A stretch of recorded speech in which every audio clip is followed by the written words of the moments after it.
রেস্টুরেন্টের পাস্তা কী করে এত মজা হয়, বাসায় বানালে তো এত ভালো লাগে না। আজকে সেই টেকনিকটাই আপনাদের শেখাবো, একটা গোপন টেকনিক, শিখে রাখুন। এই হলো আমার খুদে হেল্পার, আমাকে হেল্প করছে। প্রথমেই দুটো ডিম হালকা একটু লবণ দিয়ে ভাজি করে নেব, এরকম ভেঙে ভেঙে ভাজবো। এবার দিয়ে দিলাম পেঁয়াজটা 4 ফালি করে কেটেছি, আর এটাই এতক্ষণ ধরে মেঘ খুলছিল।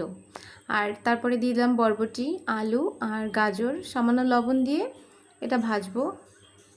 ভাজা হয়ে গেলে তারপরে পাস্তাগুলি সিদ্ধ করে রেখেছিলাম, সিদ্ধ করে জল ঝরিয়ে ঠান্ডা করে নিয়েছি। এবার সেই পাস্তাগুলি দিয়ে দিলাম, এটা দিয়েও কিছুক্ষণ নাড়বো।